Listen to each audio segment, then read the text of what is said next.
तो जय बाबा की सभी को।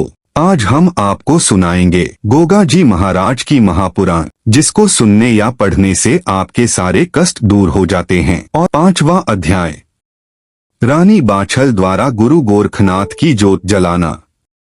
अब इंद्रलोक की बात छोड़कर दगरेवा नगरी पहुँचते हैं। राजा जेवर सिंह दोनों देवताओं को विदा करके अपने महल में पधारे। ये देख रानी बाछल दुखी हृदय से अपने दोनों हाथ जोड़कर राजा के सामने आ खड़ी हुई। रानी बाछल का उदास मुख देख राजा जेवर सिंह ने शनिदेव व देवर्षि नारद के आशीर्वाद और गुरु गोरखनाथ की जोत जलाने की सब बात रानी बाछल को सुना दी। रानी बाछल ने एक मुद्दत के बाद राजा जेवर सिंह के चेहरे पर खुशी देखी थी। अपने पति के चेहरे पर खुशी देखकर रानी बाछल का भी रोम रोम खुशी से भर गया, जिसके कारण बाछल रानी के चेहरे पर भी रौनक की झलक आ गई। झटपट अपने पति के दोनों चरण पकड़कर बोली, हे पिया प्यारे, मैं तुम पर वारी जाऊं। आपने जो खुशी मुझे सुनाई है उससे हमें अपनी मनोकामना पूरी होने में कतई भी संदेह नहीं करना चाहिए। सत्यासियों योगियों के वचन मिथ्या नहीं जाते। मुझे अफसोस इसी बात का है कि मैं अभागिन उनके दर्शन भी न कर पाई। आपको मुझे दर्शन जरूर कराने चाहिए थे। देव दर्शन से कष्ट उसी तरह भाग जाते हैं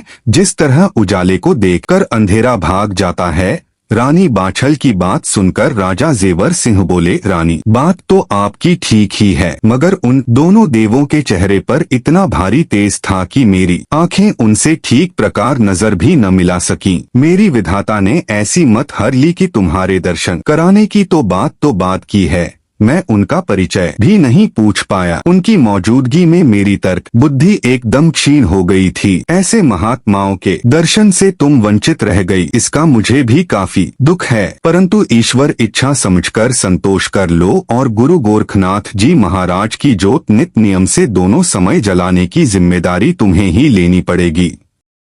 ये काम मर्दों के वश का नहीं है। औरतें ही ऐसे कामों को समझदारी के साथ निभा लेती हैं। हम लोग राजकाज के झंझटों के कारण चूक भी सकते हैं।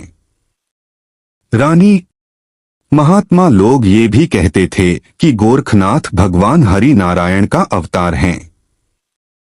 उनकी जोत दोनों समय जलाने से वह अपने 1400 चेलों के साथ हमारे नगर में पधारकर सबको दर्शन देकर हमारी मनोकामना पूरी करेंगे। पुत्र होने का वरदान भी तुम्हें ही मिलेगा और राजकुमार की मातेश्वरी का दर्जा पाकर फूली फूली फिरोगी। अपने राजा जेवर सिंह की मुस्कान भरी बात सुनकर रानी बाछल फूली नहीं समाई। उसकी खुशी का ठिकाना नहीं रहा। उसके गुलाब समान चेहरे पर लाली छा गई। वह राजा जेवर सिंह से प्यार भरे लहजे में मधुर मुस्कान भरकर बोली, हटो भी, तुम्हें मस्खरी की बातें करते लाज नहीं आती कहते हैं।